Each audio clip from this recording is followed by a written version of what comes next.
चलो तो चलिए, जैसा कि कल हम लोग पढ़ रहे थे reactivity towards hydrogen. Reactivity towards hydrogen की बात करते हैं ग्रुप 16 के एलिमेंट की। तो हमने बताया था इस ग्रुप के मेंबर जो है वो कौन सा हाइड्राइड बनाते हैं, H2E। H2E जनरल फार्मूला होता है जो हाइड्राइड बनाते हैं। और हमने यहाँ पे बताया जो हाइड्राइड है ग्रुप 16 के वो H2S है, H2S है, H2Se है और H2Te और H2PO पोलोनियम रेडियो एक्टिव होता है, इसलिए उसको हम लोग इसके साथ कंसीडर्ड नहीं करते। ठीक, तो हमने कल आपको बताया था जैसे कि इसका स्ट्रक्चर बताया था, तो ये ध्यान रखिएगा। हमने बताया था कल स्ट्रक्चर यानी ज्योमेट्री पता करना हो तो हमने बताया था जितने भी हाइड्राइड हैं उसमें कौन सा हाइब्रिडाइजेशन पाया जाएगा, sp3। कल बताया था हमने sp3 हाइब्रिडाइजेशन पाया जाएगा। और साथ ही साथ हमने ये भी बताया था इसमें कितने बॉन्ड पेयर होंगे, 2 बॉन्ड पेयर बताया था। और कितने लोन पेयर होंगे, 2 लोन पेयर बताया था। ठीक है, उसको कल हाइब्रिडाइजेशन निकाल के दिखाया भी था। तो टोटल इलेक्ट्रॉन पेयर कितना हो गया, 4 इलेक्ट्रॉन पेयर हो गया, 4 इलेक्ट्रॉन पेयर। और 4 इलेक्ट्रॉन पेयर की रेगुलर ज्योमेट्री बताया था क्या होती है, रेगुलर ज्योमेट्री क्या बताया था, टेट्राहेड्रल। ये रेगुलर होती है। अगर चारों के चारों इलेक्ट्रॉन पेयर बॉन्ड पेयर होंगे तो उनकी ज्योमेट्री क्या होगी, टेट्राहेड्रल। लेकिन आप जानते हैं according to VSEPR theory lone pair की प्रेजेंस की वजह से मॉलिक्यूल इर्रेगुलर ज्योमेट्री शो करेगा। Due to presence of lone pair, due to presence of lone pair molecule क्या शो करेगा, मॉलिक्यूल शोज इर्रेगुलर ज्योमेट्री। याद होगा आपको। और उस इर्रेगुलर ज्योमेट्री का कल नाम बताया था आपको क्या, वी शेप। ये भी क्वेश्चन में पूछा जा सकता है, जान लीजिए। वी शेप, बेंड या एंगुलर, ये कुछ भी हो सकता है। और हमने कल स्ट्रक्चर भी बनाया था। ओ ये लोन पेयर हो गया, ये लोन पेयर हो गया और ये आपका हो गया H और H। और इनका एंगल देख रहे हैं 104.5 डिग्री। हमने यहाँ 104 दिखाया हुआ। HEH बॉन्ड एंगल है, HEH बॉन्ड एंगल कितना है, 104.5 डिग्री होता है। तो हमने इसमें कितना दिखाया, 104। कल ये चर्चा किया था। यहाँ पे एक बात आप यहाँ पे देखिए कि जो बॉन्ड एंगल है वो डिक्रीज कर रहा है, बॉन्ड एंगल डिक्रीज कर रहा है। आखिर कारण क्या, कल हम चर्चा भी इसी बात पे कर रहे थे कि बॉन्ड एंगल क्यों घट रहा है। तो बॉन्ड एंगल घटने का कारण हमने बताया था ऑक्सीजन की साइज छोटी, तो जो बॉन्ड डिस्टेंस इसमें दिया होगा, ये बॉन्ड डिस्टेंस दिया, देखिए ये जो बॉन्ड डिस्टेंस है यानी इस बॉन्ड के और इस बॉन्ड के डिस्टेंस, इस सेंटर से इनके बीच की दूरी जो है कम है। तो कम है तो पास पास होंगे, पास पास होंगे तो इनमें रिपल्सन क्या होगा, ज़्यादा होगा। तो जब बॉन्ड पास पास हैं, रिपल्सन ज़्यादा होगा तो ये बाहर की तरफ भागेंगे, ये बाहर की तरफ भागेंगे। इस वजह से इनका एंगल क्या होगा, सब ज़्यादा। और जैसे जैसे आगे बढ़ रहे हैं, देखिए बॉन्ड डिस्टेंस बढ़ रहा है, बॉन्ड डिस्टेंस बढ़ रहा है तो जो बॉन्ड के बीच में रिपल्सन की पॉसिबिलिटी होगी वो क्या होगी, कम होगी। तो एंगल भी क्या हो रहा है, कम। इसको हमने अमोनिया और फास्फीन में भी बताया, अमोनिया और फास्फीन में भी बताया था बॉन्ड डिस्टेंस का। तो एक लाइन इसको भी लिख देते हैं, हटा रहे हैं इसको, ये लिख चुके हैं आप।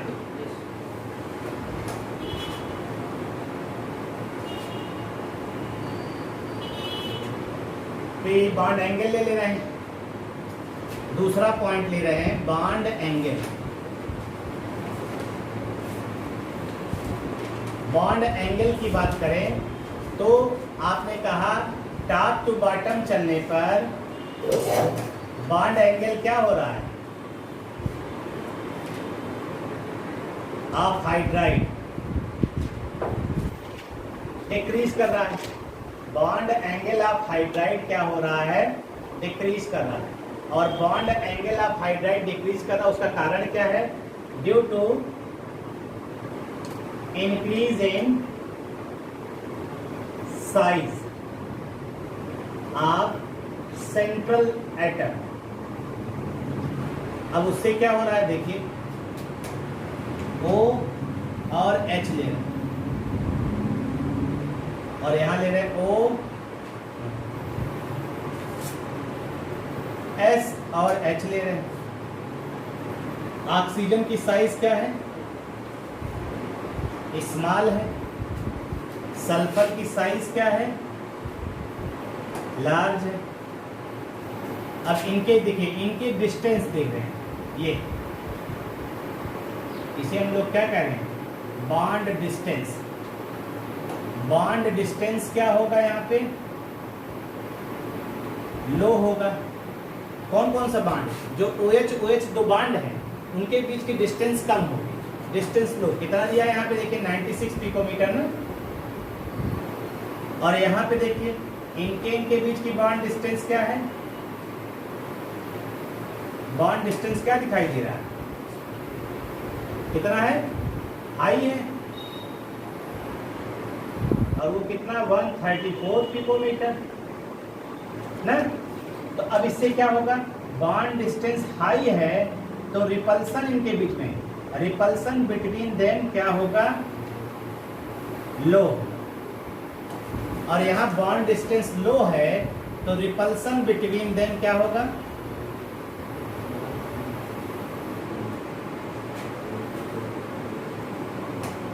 हाई होगा। और रिपल्सन अगर हाई होगा तो बॉन्ड एंगल भी क्या होंगे, बॉन्ड एंगल भी हाई होगा। और यहाँ बॉन्ड एंगल क्या होगा,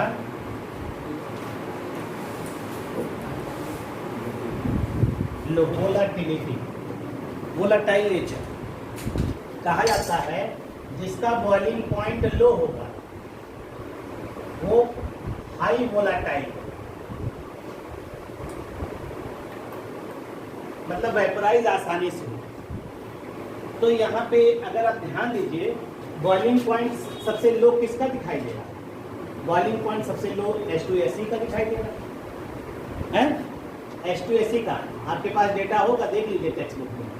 और तो H2S का दिखाई दे रहा हो, H2S का दिखाई ना, H2S का दिखाई दे रहा है, तो इसका मतलब H2S सबसे ज्यादा वोलेटाइल है। इसको देखिए, एक्सेप्ट वाटर, ध्यान दीजिएगा, वाटर को छोड़िए,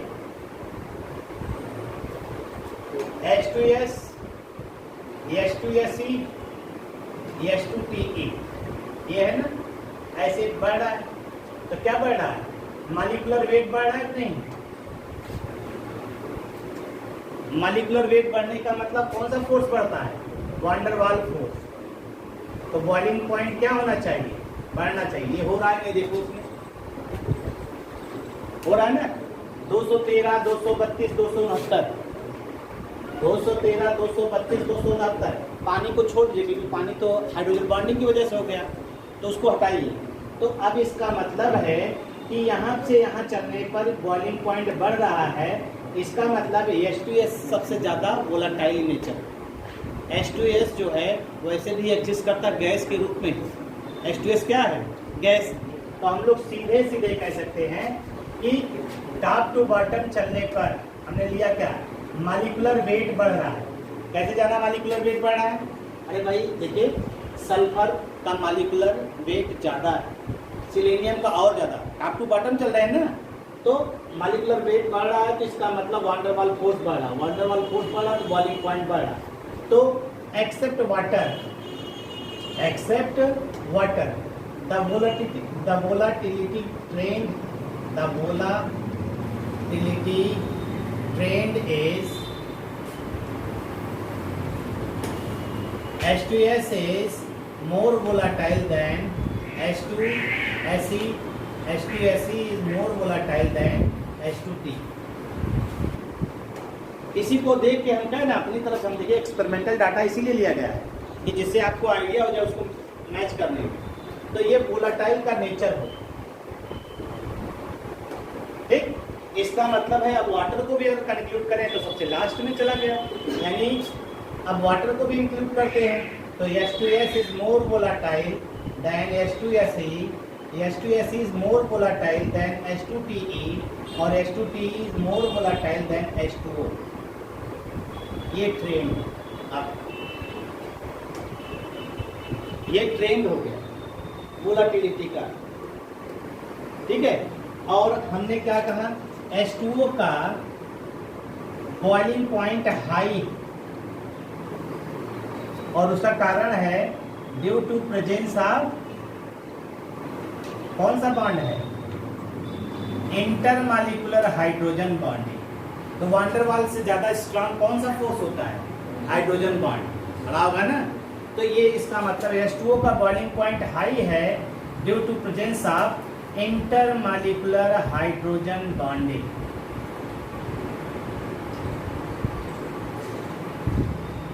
इन वाटर। अब क्वेश्चन ये एक हो जाता है, H2S जो है, H2O जो है hence exist as liquid, hence exist as liquid, यानी फिजिकल स्टेट भी बता दिया आपने कि वाटर किस रूप में एग्जिस्ट करेगा, लिक्विड फॉर्म में एग्जिस्ट करेगा। यानी जिसमें भी इंटरमॉलिक्यूलर हाइड्रोजन बॉन्डिंग पाई जाएगी वो किस रूप में एग्जिस्ट करेगा, हाइड्रोजन बॉन्ड, क्योंकि हाइड्रोजन बॉन्ड एक्स्ट्रा बॉन्ड है, वो वैलेंट बॉन्ड के अलावा अलग बॉन्ड है। तो क्या करता है, ढेर सारे मॉलिक्यूल को क्लस्टर बना लेता है, एसोसिएटेड नेचर। और जब ढेर सारे मॉलिक्यूल जुड़ जाते हैं तो मॉलिक्यूलर वेट अपने आप बहुत ज़्यादा हो गया, और इस वजह से इसका बॉइलिंग पॉइंट हाई हो जाता है। अगर आप इसको दिखाना चाहें तो आप ऐसे देखिए, अगर 11 में थोड़ा बहुत पढ़ा होगा, यही तो पढ़ा होगा, देखिए ऐसे पढ़ा होगा, ये पानी का मॉलिक्यूल होगा, डाइपोल की तरह एक्ट कर रहा है, फिर HOH, फिर HOH, और यहाँ स्लाइटली निगेटिव और ये slightly positive, slightly positive, slightly negative, ऐसे एसोसिएटेड नेचर ये शो कर रहे हैं। देखिए ऐसे ही ये दिखाई दे, और इसी को हम लोग क्या कहते हैं, हाइड्रोजन बॉन्ड। जो डॉटेड लाइन बना उसी को हाइड्रोजन बॉन्ड हम लोग कहते हैं।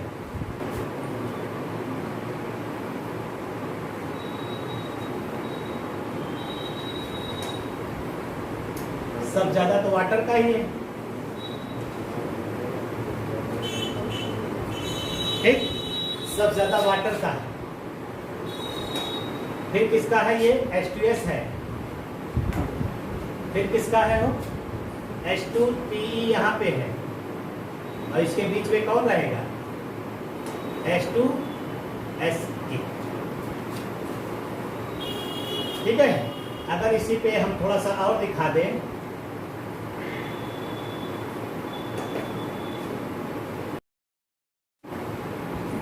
H2O, H2S, H2SE और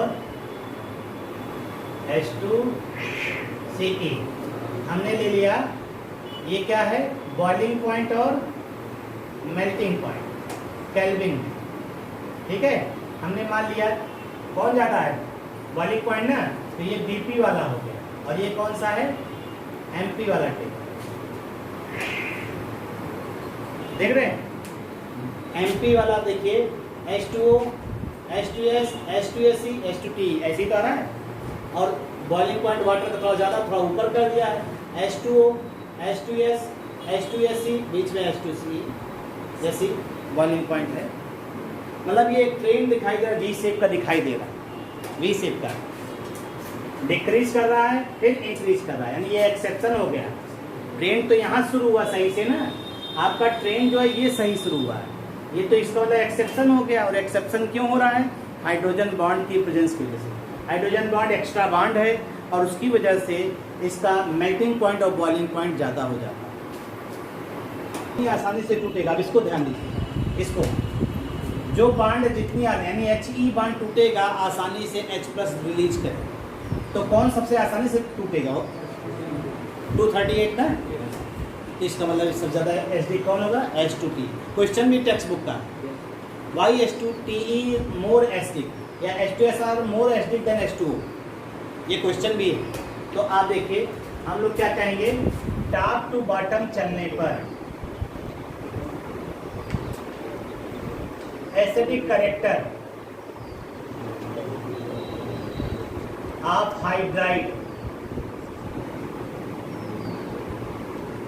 increases, acidic character of hydride increases top to bottom चलने पर। और कारण पूछा जाए, उसका कारण क्या बताएंगे? Due to increase in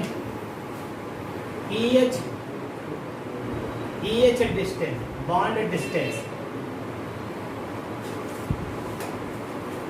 bond distance क्या हो रहा है? इंक्रीज कर रहा है। तो बॉन्ड एनर्जी क्या होगी? EH बॉन्ड एनर्जी डिक्रीजेस ना। अब देखिए इसका मतलब है HO और HPE हिट हो रहा है। ये वाला बॉन्ड जो है इजीली ब्रेक होगा। इसी में कई प्रॉपर्टी होंगी, एक साथ तीन प्रॉपर्टी होंगी, देखिएगा। इसी में हम 3 प्रॉपर्टी बताएंगे आपको एसिडिक कैरेक्टर वाले में। इजीली ब्रेक होगा, इजीली ब्रेक होगा, इजीली H+ आयन देगा। कारण सब इसमें लिखा ही है। तो ये क्या होगा? मोस्ट एसिडिक होगा, मोस्ट एसिडिक हो जाएगा ये।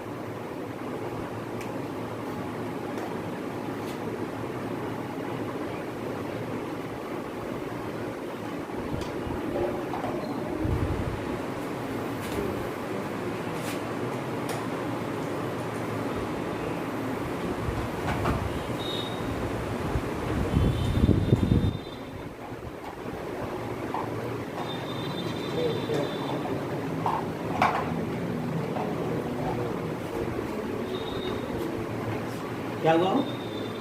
कोई दिक्कत बताओ। पानी तो गिरेगा ही तो सही।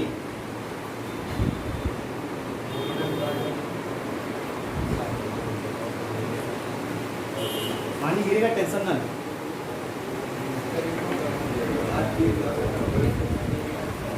आज यही खत्म रहेगी, वो चल रहा है हाइड्राइड। उसके बाद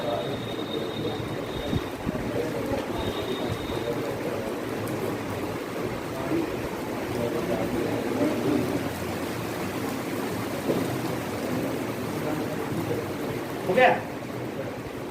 अब देखिए, तो एक ये तो हो गया, यानी मोस्ट एसिडिक कौन होगा? H2T, उससे कम H2SE, उससे कम H2S, उससे कम H2, सबसे कम कौन होगा? H2। अब देखिए एक और चीज इसी में आता है, एक टर्म है थर्मल स्टेबिलिटी। थर्मल स्टेबिलिटी मतलब थर्मल एनर्जी सप्लाई करिए, कौन जल्दी टूटेगा, यानी हीट सप्लाई करिए, कौन जल्दी बॉन्ड टूटेगा। जैसे अगर हम यहाँ हीट सप्लाई करें तो कौन सा बॉन्ड जल्दी टूटेगा? यही वाला ना। इसका मतलब एक पॉइंट ये भी है, thermal stability decreases down the group. एक पॉइंट है, पहले सुन लो, तीसरी प्रॉपर्टी भी, thermal stability decreases down the group भी लेंगे एक ही। फिर तीसरा प्रॉपर्टी क्या है? Reducing character. रिड्यूसिंग कैरेक्टर, जो जितनी आसानी से हाइड्रोजन देगा वो उतना ज़्यादा रिड्यूसिंग कैरेक्टर्स होगा। जो जितनी आसानी से हाइड्रोजन देगा उतना ज़्यादा रिड्यूसिंग कैरेक्टर शो करेगा। इसका मतलब सबसे ज़्यादा रिड्यूसिंग कैरेक्टर किसका होगा? इसका, क्योंकि यही तो हाइड्रोजन दे रहा है आसानी से। तो इसका मतलब है अगर एसिडिक कैरेक्टर इंक्रीज कर रहा है तो थर्मल स्टेबिलिटी डिक्रीज करेगी, है, और रिड्यूसिंग कैरेक्टर क्या होगा? इंक्रीज। ठीक, तो हम लोग इस तीनों पॉइंट यही लिख रहे हैं। ये हो गया। अब इसके बाद थर्मल स्टेबिलिटी।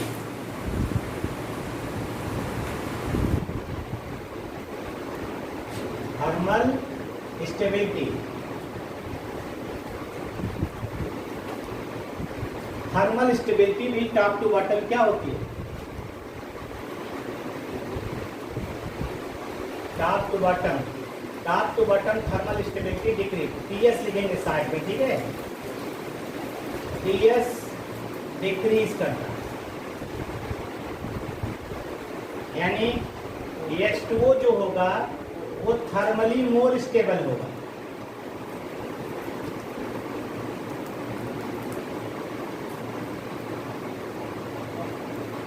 और H2TE जो होगा वो thermally less stable, thermally less stable होगा। अब कारण क्या है? ड्यू टू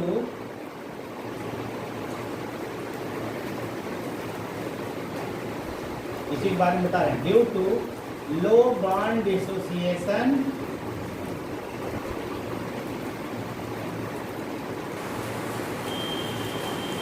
एनर्जी, यानी इस बांड को तोड़ने में आपको कम एनर्जी जरूरत पड़े, थोड़ा सा हीट सप्लाई करेंगे ये बांड टूट जाएगा, थोड़ा सा हीट सप्लाई करेंगे ये बांड टूट जाएगा, और इसी वजह से ये थर्मली लेस स्टेबल होगा, ये थर्मली मोर स्टेबल होगा। और रिड्यूसिंग कैरेक्टर वाला भी लिख लीजिए हो।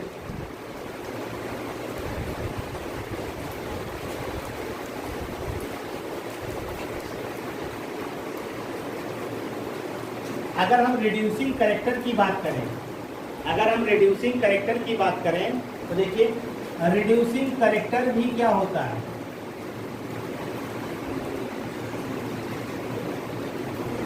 Reducing character top to bottom क्या होगा, टॉप टू बॉटम अब इधर सामने सामने बना दें, ठीक है।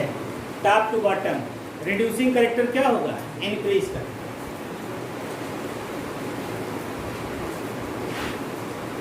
अब क्वेश्चन आता है रिड्यूसिंग कैरेक्टर होता क्या है? Tendency to given up hydrogen, tendency to given up hydrogen, tendency to given up hydrogen,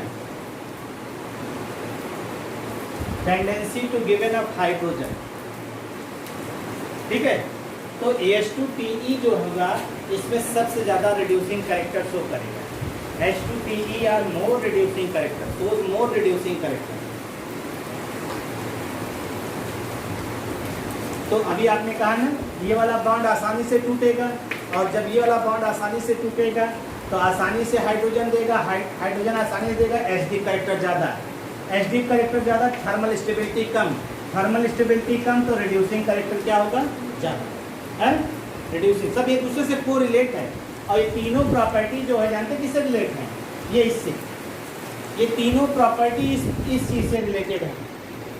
जिसकी बॉन्ड डिसोसिएशन एनर्जी जितनी कम होगी उतनी जल्दी टूटेगा, जिसकी बॉन्ड डिसोसिएशन एनर्जी जितनी कम होगी उतनी जल्दी बॉन्ड टूटेगा, ये ध्यान दीजिए, ठीक है। ये बॉन्ड उतनी जल्दी टूटेगा, ये ध्यान दीजिए। तो यहाँ पे यही चीज़ है, तो हम लोग इसको दिखा सकते हैं, करना एसिडिक कैरेक्टर वह इंक्रीज करता है। दूसरा क्या बताया, रिड्यूसिंग कैरेक्टर वह क्या होगा, इंक्रीज करेगा। तीसरा क्या बताया, थर्मल स्टेबिलिटी, हाँ थर्मल स्टेबिलिटी ये डिक्रीज करेगा। और तीनों का एक ही रीजन है,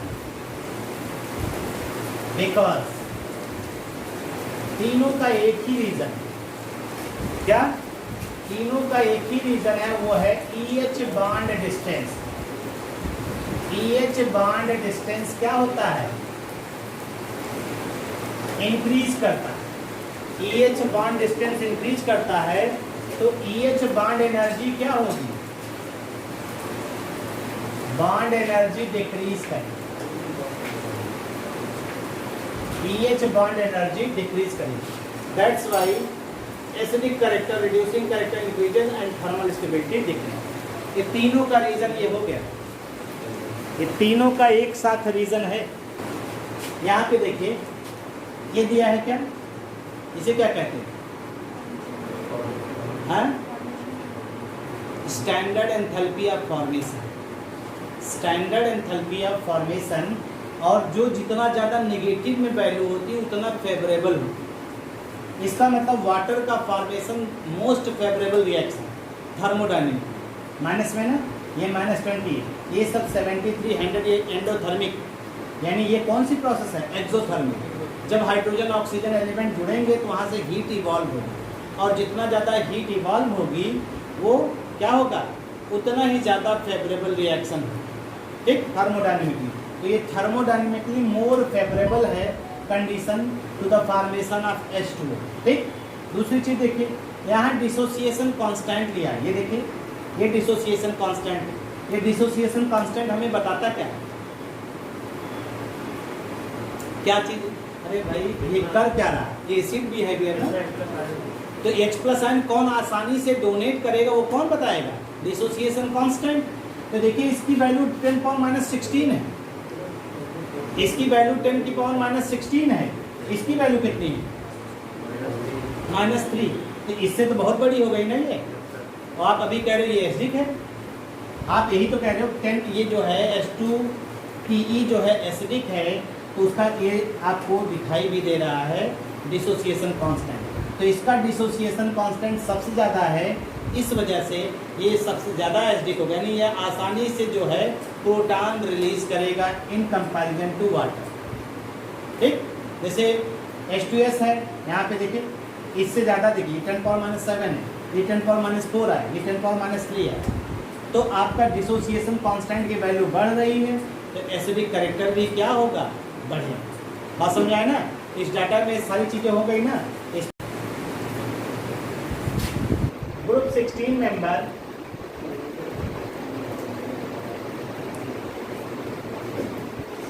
members form two types of oxide,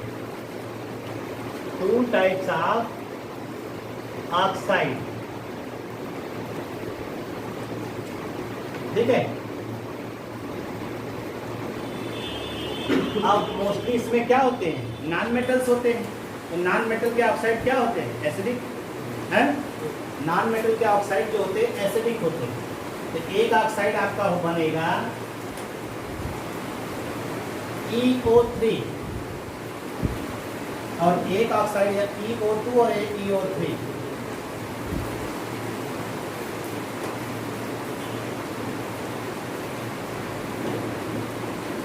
ठीक, EO2 और EO3।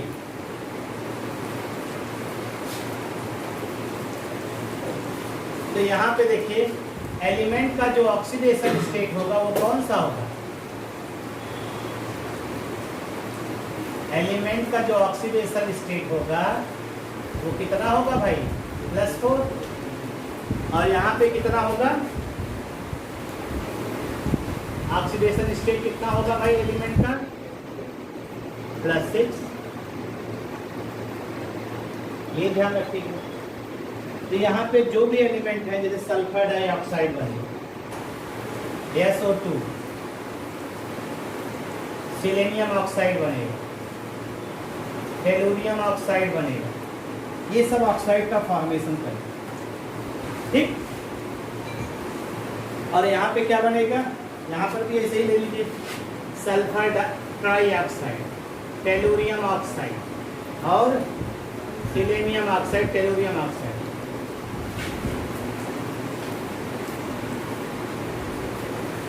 हो गया।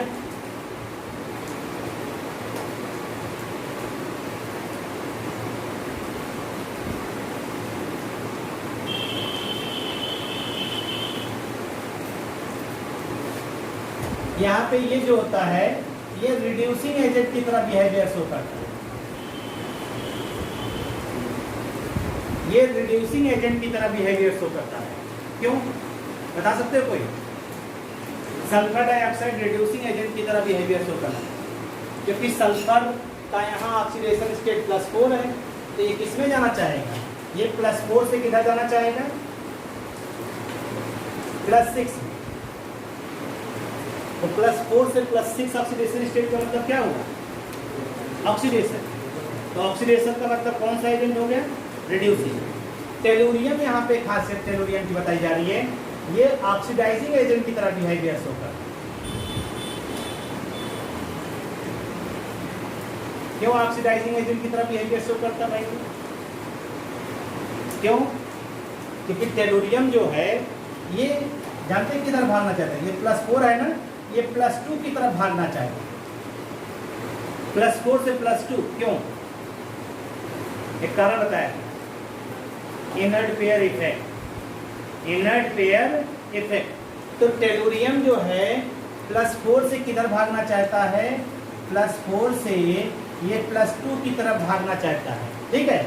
और इसका कारण क्या है, due to inert pair effect.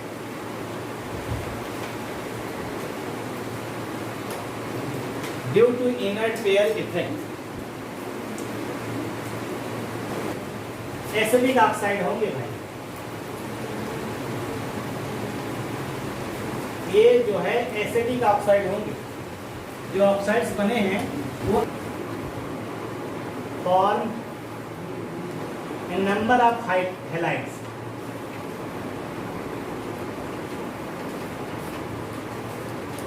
Of general formula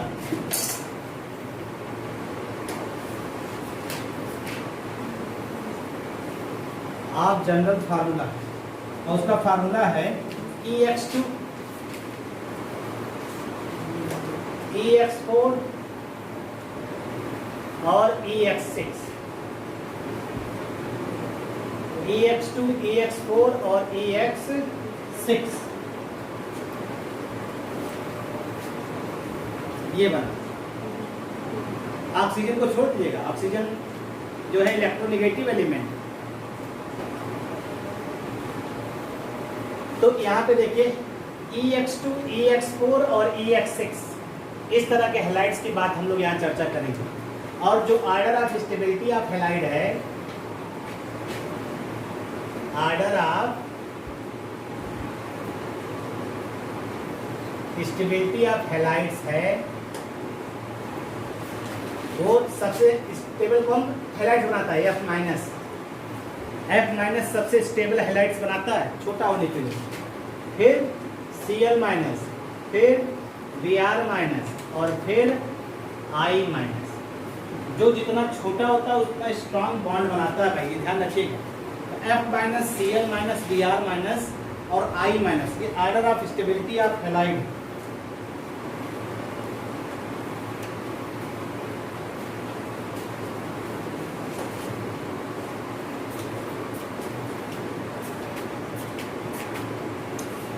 well known यही दोनों हैं आप, EX4 और EX कौन सा 6। एक क्वेश्चन बनता है मल्टीपल चॉइस। SF4 का हाइब्रिडाइजेशन जादूगर हो तुम लोग बता भी सकते हो, बहुत बड़ी बात नहीं है। कौन बताया? वाह रे भाई, झंडा वहीं से गाड़े रहो, सही है। sp3d देखो कैसे जाना, अगर आप नहीं पहचान पा रहे तो ये भी समझ लीजिए। सल्फर के बैलेंस शेल में कितने इलेक्ट्रॉन, 6 ना, 4 बांड बना दिया ना। एक लोन पेयर जो होता है वो भी सिग्मा बांड, तो बांड चारों सिग्मा, कैसे सिग्मा हो गया 5। एक फार्मूला हमने बताया था, 2 सिग्मा का मतलब sp, 3 सिग्मा का मतलब sp2, 4 सिग्मा का मतलब sp3, 5 सिग्मा का मतलब sp3d, 6 सिग्मा का मतलब sp3d2, 7 सिग्मा का मतलब sp3d। ये एक फार्मूला हमने बताया है। अगर ये इसकी सहायता से आप, लेकिन आपको मालूम होना चाहिए बैलेंस शेल का इलेक्ट्रॉन उसका। तो देखिए सल्फर के पास 6 इलेक्ट्रॉन, तो 4 तो खर्च हो जाएगा बॉन्ड बनाने में सिग्मा ना, तो 4 सिग्मा ये हो गया, एक लोन पेयर बचा यानी 1 सिग्मा ये, टोटल 5 सिग्मा। 5 सिग्मा का मतलब कौन सा हाइब्रिडाइजेशन, sp3d। बारे मेरे लाल, sp3d हाइब्रिडाइजेशन। तो इसमें कितने इलेक्ट्रॉन पेयर हो गए हो, 4 बॉन्ड पेयर और 1 लोन पेयर। तो कौन सा जो है शेप होता मालूम है, रेगुलर नहीं बताओ, इरेगुलर शेप कौन सा, लोन पेयर है ना। अरे बच्चों का झूला जो बताया था, सीसा, सीसा, ये बच्चों का झूला आपने देखा, इसके शेप का नाम होता है सीसा। देखा है ना, ये ऐसे ही दिखाई देता है ये, यस।